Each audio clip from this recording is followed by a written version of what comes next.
Malam itu, di ruang tamu rumah kayu sederhana kami di pinggir desa Garut, suara saya bergetar saat mengucapkan kata-kata yang selama ini saya pendam rapat-rapat. Ayah, ibu, saya suka pria. Saya Gai.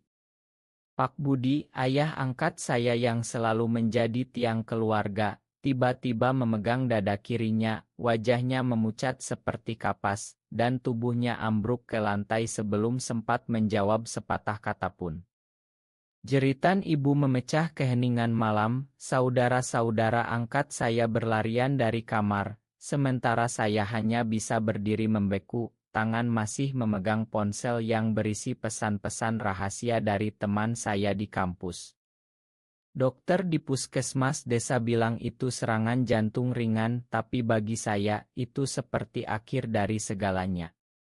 Saya, Rama, anak angkat Pak Budi sejak usia 8 tahun setelah orang tua kandung saya meninggal dalam banjir bandang, kini menjadi penyebab ayah yang saya cintai hampir kehilangan nyawa. Saya ingat betul hari pertama saya masuk rumah ini. Pak Budi dan Bu Rina datang ke panti asuhan di Bandung, mata mereka penuh kehangatan meski kampung halaman mereka di Garut terkenal kental dengan adat dan agama yang ketat. Kamu akan jadi anak kami, Rama, kata Pak Budi saat itu, suaranya lembut seperti angin sore di sawah. Mereka berbeda dari keluarga lain di desa. Pak Budi seorang pengusaha kecil kerajinan batik yang sering bepergian ke Jakarta. Bu Rina gurus yang selalu membaca buku-buku tentang pendidikan modern.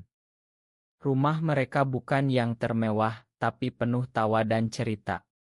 Saya tumbuh belajar mengaji di pesantren sore, membantu ayah di workshop batik, dan merasa aman meski kadang merasa ada yang aneh dalam diri saya. Di sekolah, saat teman-teman bicara tentang gadis cantik, saya diam saja, hati saya berdegup untuk teman laki-laki yang duduk di bangku depan. Saya berdoa setiap malam, ya Allah, tolong hilangkan perasaan ini, tapi perasaan itu semakin kuat seperti akar pohon yang tak bisa dicabut. Tahun-tahun berlalu, saya lulus dan kuliah di Bandung jurusan ekonomi. Di sana, saya bertemu Dino, mahasiswa seni yang senyumnya seperti sinar matahari pagi. Kami berteman dulu, lalu semakin dekat. Satu malam di kos saya, kami berpegangan tangan sambil nonton film, dan saya tahu ini bukan sekadar persahabatan. Tapi saya sembunyikan semuanya. Pulang ke Garut setiap akhir pekan, saya bantu Pak Budi mengurus usaha batik yang mulai goyah karena persaingan dari pabrik besar. Ayah selalu bilang, Rama, kamu harapan saya. Keluarga ini beda, kita saling jaga. Saya takut kehilangan itu semua. Malam pengakuan itu, setelah ayah dibawa ke rumah sakit kabupaten, ibu menatap saya dengan mata merah. Kenapa kamu lakukan ini, Rama? Ayahmu yang mengangkat kamu dari panti, memberi kamu nama, sekarang kamu hancurkan semuanya.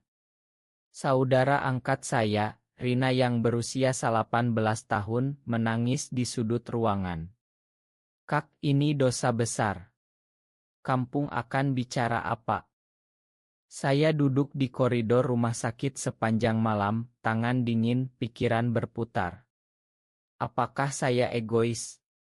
Apakah cinta saya pada Dino lebih penting daripada ayah yang telah mengorbankan segalanya? Besok paginya, dokter bilang kondisi Pak Budi stabil tapi harus istirahat total. Saat ayah sadar, mata kami bertemu. Rama anakku, bisiknya lemah. Saya memegang tangannya erat, air mata jatuh tanpa bisa ditahan. Ma, ayah. Saya tidak mau kehilangan ayah. Itu adalah awal dari perjalanan panjang di mana saya harus memilih antara rahasia yang saya jaga atau keluarga yang memberi saya rumah. Desa Garut mulai bergunjing, tetangga bertanya-tanya kenapa Pak Budi tiba-tiba sakit. Saya tahu ini baru permulaan. 2 minggu setelah kejadian itu, saya memutuskan pindah sementara ke Jakarta untuk mencari pekerjaan paruh waktu sambil kuliah online. Pak Budi pulang ke rumah dengan obat-obatan dan instruksi dokter agar tidak stres. Bu Rina masih dingin pada saya, tapi dia tetap menyiapkan nasi liwet kesukaan saya setiap pagi. "Kamu tetap anak kami," katanya suatu sore, suaranya pelan, "tapi tolong jaga nama baik ayahmu." Saya mengangguk, hati saya berat seperti batu. Di Jakarta, saya tinggal di kos kecil dekat kampus lama, bekerja sebagai asisten di toko batik online milik teman Pak Budi. Uangnya saya kirim pulang setiap bulan, berharap bisa membantu usaha ayah yang mulai lesu. Di tengah kesibukan itu, Dino datang berkunjung. Kami bertemu di taman kota dekat Monas, duduk di bangku kayu sambil memandang lampu-lampu malam. "Rama, kamu tidak sendirian," kata Dino sambil memegang tangan saya pelan, jarinya hangat. "Aku di sini untukmu." Malam itu kami berjalan-jalan, bicara tentang mimpi. Dia ingin jadi ilustrator buku anak, saya ingin bantu ayah kembangkan usaha batik modern. Tapi setiap kali saya ingat wajah Pak Budi yang pucat, dada saya sesak. "Aku takut, Dino. Kalau aku pilih kamu, aku kehilangan keluarga. Kalau aku pilih keluarga, aku kehilangan diriku sendiri." Dino diam lama, lalu peluk saya erat. "Kita cari jalan tengahnya. Kembali ke Garut untuk libur semester, suasana rumah sudah berbeda." Pak Budi lebih pendiam, sering duduk di teras sambil memandang sawah. Suatu malam, saat kami berdua membersihkan workshop, ayah bertanya pelan, "Rama, apa kamu bahagia dengan pilihanmu?" Saya terdiam. "Ayah, saya mencoba jadi anak baik. Tapi perasaan ini saya lahir begini." Pak Budi menghela napas panjang. "Keluarga kita beda, Nak. Dulu aku juga pernah ragu dengan banyak hal. Tapi lihat, aku mengangkat kamu bukan karena darah, tapi karena hati." Kata-kata itu seperti obat, tapi juga seperti luka baru. Saya tahu ayah mencoba menerima, tapi masyarakat desa tidak. Tetangga mulai menjauh saat ada arisan, ada yang bisik-bisik anak angkat Pak Budi aneh. Di kampus Bandung, berita tentang saya bocor dari teman sekolah lama. Beberapa teman menjauh, yang lain mendukung diam-diam. Saya bergabung dengan kelompok kecil mahasiswa yang bicara tentang hak asasi, tapi tetap sembunyi karena takut raya atau berita di media. Suatu hari, Dino dan saya hampir ketahuan saat berpegangan tangan di KAE kampus. Seorang mahasiswa senior melihat dan melaporkan ke dosen. "Ini bukan tempat untuk hal seperti itu," kata dosen itu tegas. Saya pulang dengan hati hancur, tapi Dino bilang, "Kita kuat, Rama. Satu demi satu." Pulang lagi ke Garut, saya lihat Pak Budi semakin lelah. Usaha batiknya kehilangan 2 pelanggan besar karena gosip. "Mereka bilang keluarga kita tidak sopan," kata Bu Rina sambil menangis. Saya memeluk ibu, merasa bersalah. Malam itu, saya berdoa lagi, tapi kali ini bukan meminta diubah, melainkan meminta kekuatan. "Ya Allah, tunjukkan jalan yang benar untuk saya dan ayah." Besoknya, saya putuskan tinggal lebih lama di Garut untuk bantu ayah pulihkan usaha. Dino mengerti meski sedih. "Aku tunggu kamu, Rama. Jangan lupakan kita. Perjalanan ini baru saja dimulai, dan setiap pilihan terasa seperti pisau yang mengiris hati." Bulan-bulan berikutnya berlalu seperti kabut tebal di perbukitan Garut. Saya bangun pagi-pagi membantu Pak Budi di workshop, mengemas batik untuk dikirim ke toko online di Jakarta. Tangan ayah masih lemah, tapi matanya penuh semangat saat melihat saya bekerja. "Kamu mirip aku dulu, Rama." Keras kepala tapi setia, katanya suatu pagi sambil tertawa kecil. Bu Rina mulai mencair, kadang menyisihkan lauk ekstra untuk saya. Tapi di luar rumah, desa seperti neraka kecil. Di Masjid Jumat, imam khotbah tentang keluarga yang menjaga akhlak, mata beberapa jamaah melirik ke arah kami. Saudara angkat saya, Rina, pulang dari sekolah menangis karena diejek teman. Kak Rama, kenapa harus begini? Tanyanya.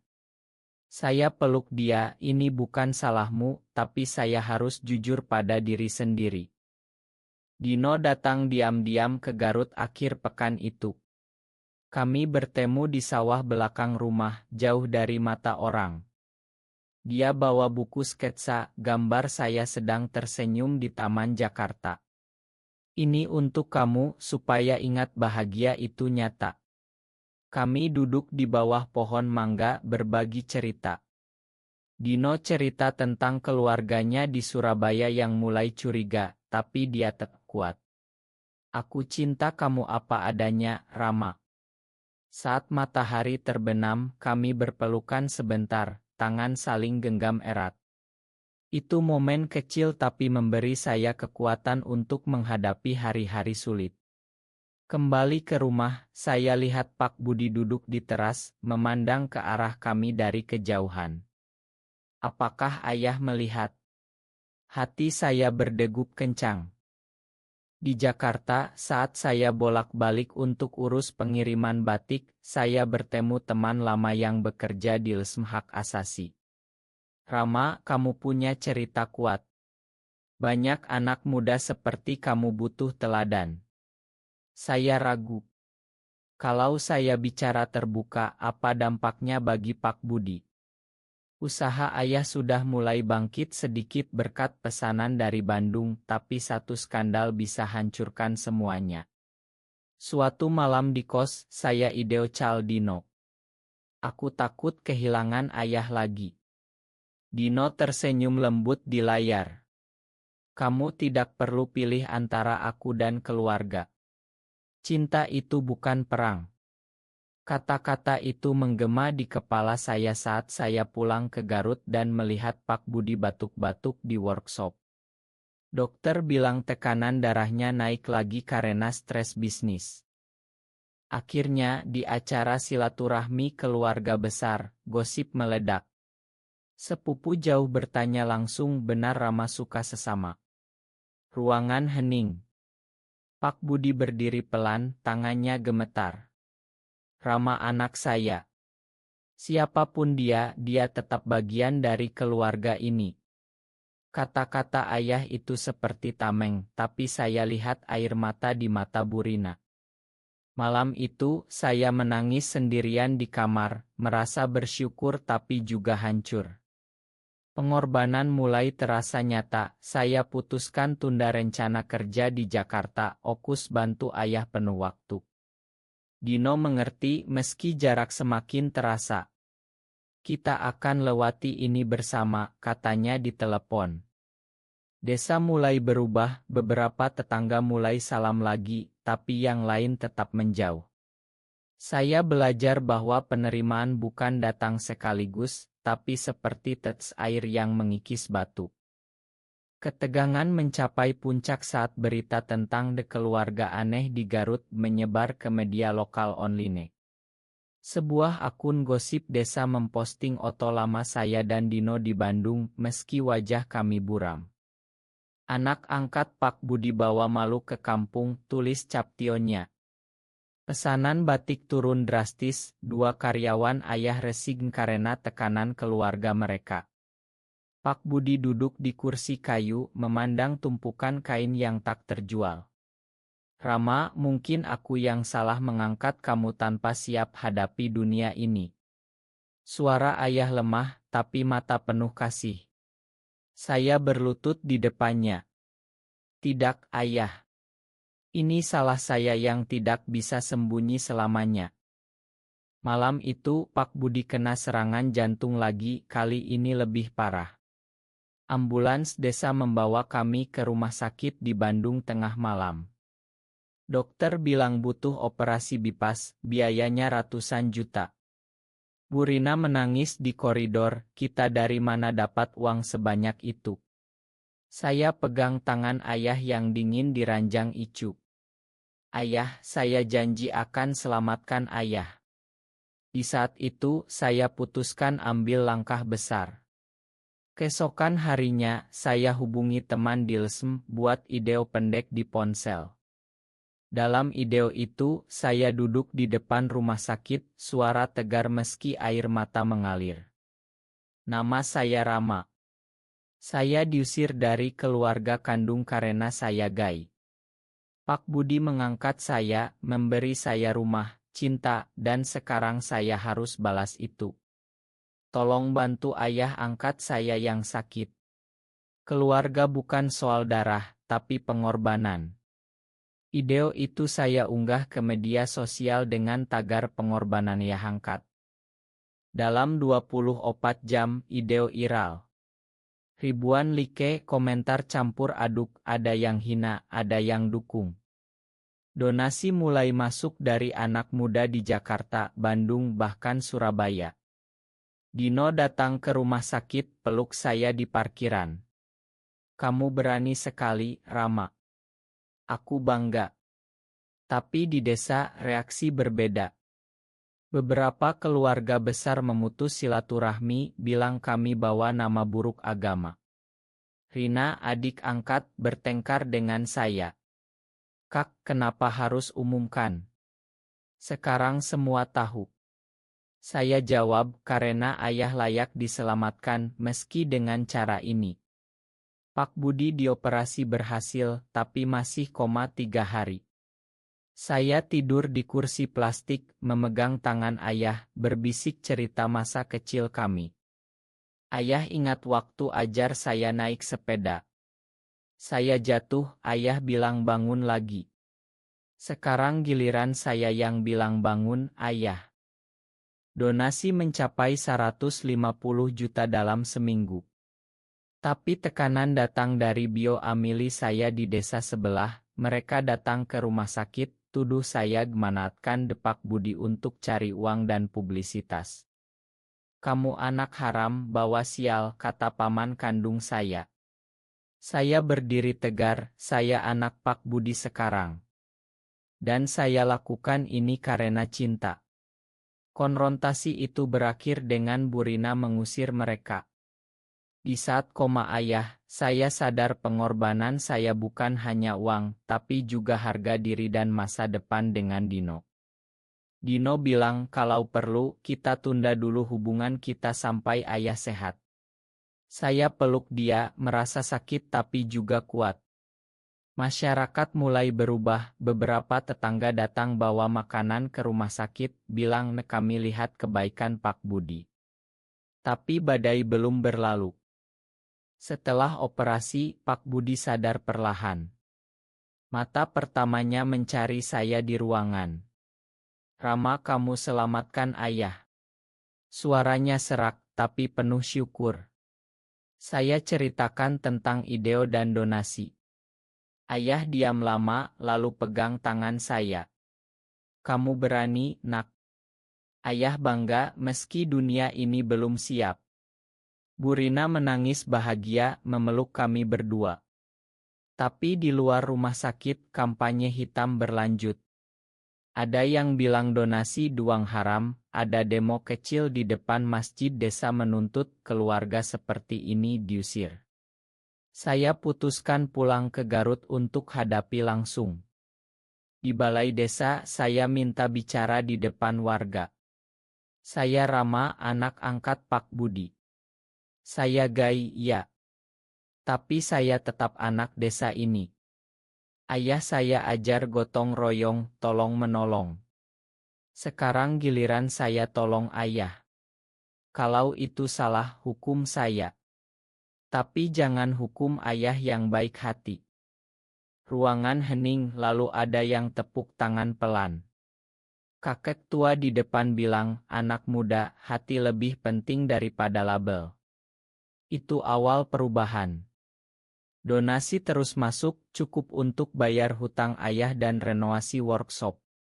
Saya korbankan pekerjaan tetap di Jakarta, pilih tinggal di Garut, bantu ayah bangun usaha baru, batik dengan desain modern yang Dino bantu gambar.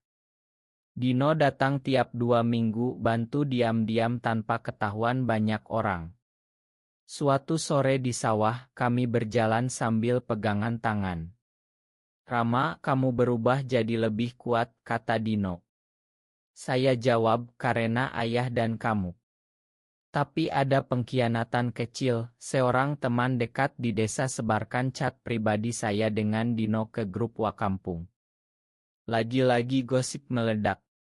Pak Budi marah besar, panggil seluruh keluarga. "Siapa yang berani sakiti anak saya, sakiti saya juga." Konfrontasi dengan saudara angkat yang iri karena perhatian ayah lebih ke saya, berakhir dengan pelukan dan Saya belajar bahwa keluarga angkat lebih dari darah, itu pilihan hati. Ayah mulai sembuh total, berjalan di workshop sambil rencanakan ekspansi. Tapi saya capek, berat badan turun, tidur kurang. Dino khawatir, "Jangan korbankan kesehatanmu juga." Di puncak itu, saya hampir putus asa. Tapi saat Pak Budi berdiri di depan rumah, pegang tangan saya di depan tetangga yang datang silaturahmi, dia bilang lantang, "Rama anak saya. Gay atau bukan, dia yang selamatkan saya." Air mata mengalir di banyak mata. Masyarakat mulai terbuka, ada yang minta maaf, ada yang ajak kerjasama. Pengorbanan saya membuahkan hasil, tapi dengan harga yang mahal. Saya harus belajar menyeimbangkan cinta pada Dino dan tugas pada keluarga. 6 bulan kemudian, workshop batik Pak Budi ramai lagi. Pesanan dari Jakarta dan Bali datang deras berkat desain baru yang saya dan Dino kembangkan bersama. Ayah sudah sehat, sering tertawa di teras sambil minum kopi tubruk. "Bu Rina sekarang peluk saya setiap pagi, terima kasih, Nak." Desa Garut berubah pelan, ada diskusi kecil di masjid tentang penerimaan, meski masih banyak yang ragu.